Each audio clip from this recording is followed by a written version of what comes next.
Hello everyone good morning વાગ્યા છે મોર્નિંગના 7 આ તરફ મેં બી આવી ગઈ હતી જ્યાં મૌડી ગ્રાઉન્ડની અંદર પોલીસ રનિંગ લેવાઈ રહ્યું છે ત્યાં એન્ડ આ તરફ તમે જોઈ શકો છો અત્યારે ગર્લ્સ ઓલરેડી દોડી રહ્યા છે આઈ થિંક ચોથો સ્લોટ હોઈ શકે આ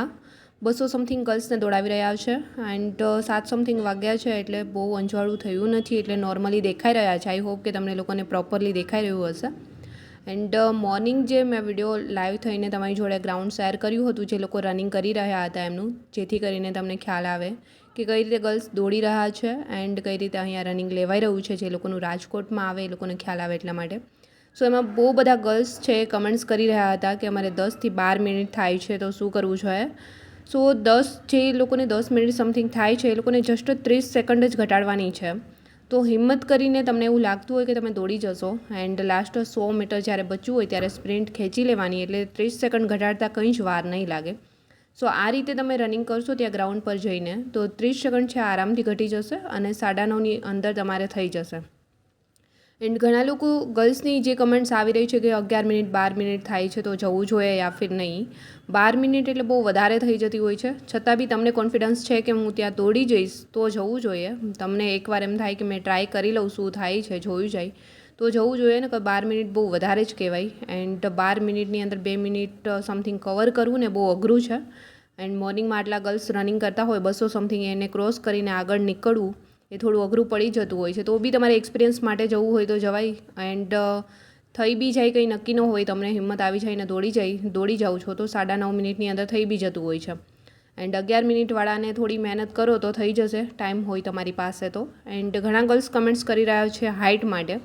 કે હાઇટ માટે કેટલું ચલાવે છે 155 છે તો ચાલી જાય 154 છે તો ચાલી જાય યશ 155 છે તો ચાલી જાય બટ કેવું છે કે ત્યાં હાઇટ માપશે તો 1-2 ઇંચ તમારી ઓછી થઈ જશે આ રીતે હાઇટ માપે છે કેમ કે ત્યાંની પ્રોપર મેજર ટેપ હોય છે એમના લીધે પ્રોપરલી તમારી હાઇટ આવતી હોય છે અને તમે બહાર ચેક કરાવી હોય તો 1 ઇંચ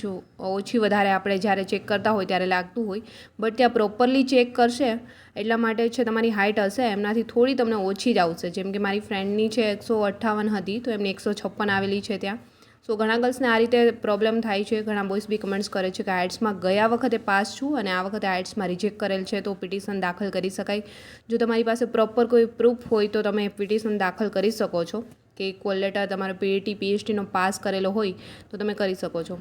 એન્ડ આ ગર્લ્સ બધા બહાર જતાં તમે જોઈ રહ્યા છો બધા પાસ થયેલા ગર્લ્સ છે એન્ડ કેટલા ખુશ છે એ બી તમે જોઈ શકો છો એન્ડ આ રીતે તમે જ્યારે પ્રેક્ટિસ કરો છો તમે ગમે ત્યાં રોડ પર રનિંગ કરી રહ્યા હોય ઘણા ગર્લ્સ કમેન્ટ્સ કરે છે કે રોડ પર 10 મિનિટ થાય છે તો ગ્રાઉન્ડની અંદર 9:30માં થઈ જાય તો પ્રેક્ટિસ તમે ગ્રાઉન્ડમાં કરો છો યા ફિર રોડ પર ગમે ત્યાં તમે પ્રેક્ટિસ કરી રહ્યા છો બટ તમારે ગ્રાઉન્ડમાં દોડતી વખતે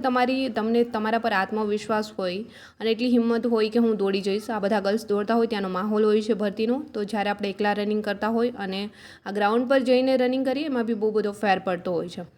તો તમને રોડ પર ભલે 10 મિનિટ આવતી હોય પણ તમને તમારા પર કોન્ફિડન્સ છે કે મેં દોડી જઈશ તો ત્યાં બી થઈ જશે સો એકવાર ટ્રાય કરી લેવાની થઈ જાય હાઇટ તમારી પરફેક્ટ થતી હોય તો ઘણા લોકો ગર્લ્સને બી 10-10.5 મિનિટ થાય છે અને ઘણા પાસ બી થઈને આવે છે એન્ડ ઘણા ગર્લ્સને અહીંયા 9:30 થતી હોય ને ત્યાં 10-10.5 થઈ જાય છે એ રીતે ફેલ બી થઈને આવે છે તો તમને તમારા પર કોન્ફિડન્સ હોવું જોઈએ તમે કરી શકો છો યા ફિર નહીં અને જ્યારે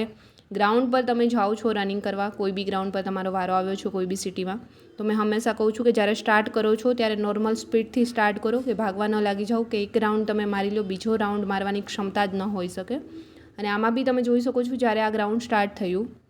બધા ગર્લ્સ રનિંગ કરી રહ્યા હતા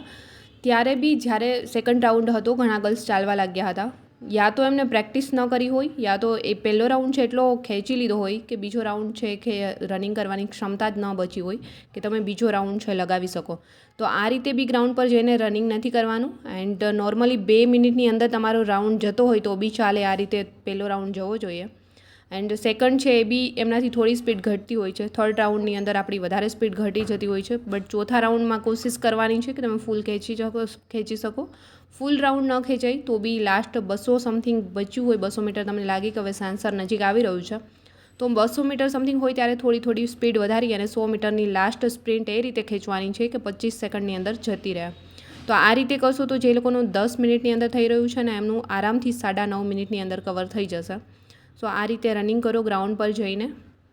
અને પ્રોપર પ્રેક્ટિસ કરી રહ્યા હોય ત્યારે સમય બચી રહ્યો હોય તો અત્યારે બી તમારો જે રનિંગ છે એમના વર્કઆઉટ ઉપર તમે ફોલો કરો અને એમને થોડો ટાઈમ આપો જેથી કરીને તમારી 30 સેકન્ડ છે ઘટી શકે. સો આ રીતે કંઈક તમે વર્કઆઉટ ફોલો કરી શકો છો. અને હાઇટમાં છે કોઈ બી જગ્યાએ કંઈ પણ ચલાવવામાં નથી આવતું નોર્મલી, છતાં બી તમારી પ્રોપર હાઇટ છે 155. તો એકવાર જઈને ટ્રાય કરવાનું કે રનિંગ થઈ જાય છે તો આઈ થિંક ત્યાં બી તમારી હાઇટ થઈ જાય. એકવાર રિક્વેસ્ટ કરવાની કે મારી હાઇટ પ્રોપરલી 155 છે, ફરી મારી ચેક કરી દો. ચાલી જાય તો ઠીક છે, બાકી જરા બી ચલાવવામાં નથી આવતું હાઇટમાં કોઈ બી જગ્યાએ. સો આ રીતે તમે કોઈ બી જગ્યાએ ગ્રાઉન્ડમાં જાઓ છો તો રનિંગ બાબતથી તમારે જે બી પ્રશ્ન હતા, જે બી ક્વેરી હતી હાઇટ બાબતથી, એ બી સોલ્વ થઈ ગઈ હશે. આઈ થિંક તમને એમના સવાલના જવાબ મળી ગયા હશે. એન્ડ હવે તમે તમારી જાતે ડિસાઇડ કરી શકો છો કે તમારે ગ્રાઉન્ડ પર રનિંગ કરવા જવું જોઈએ યા ફિર નહીં. એન્ડ આઈ હોપ કે દોસ્તો આજના વ્લોગમાં તમારે જે બી પ્રોપર માહિતી જોઈતી હતી એ મળી ગઈ છે. ને કાલે નેક્સ્ટ ડે બી મેં ટ્રાય કરીશ કે તમારી જોડે લાઈવ ગ્રાઉન્ડ શેર કરી શકું એન્ડ નેક્સ્ટ ડે બી ગ્રાઉન્ડનો વિડીયો શેર કરી શકું. એન્ડ આઈ હોપ કે આજનો પસંદ આવ્યો છે તો વિડીયોને લાઇક, કમેન્ટ, શેર, સબસ્ક્રાઈબ જરૂર કરજો. જલ્દી મળીશું મારા એક ન્યૂ વિડીયો સાથે. ત્યાં સુધી બધાને બાય એન્ડ ટેક કેર.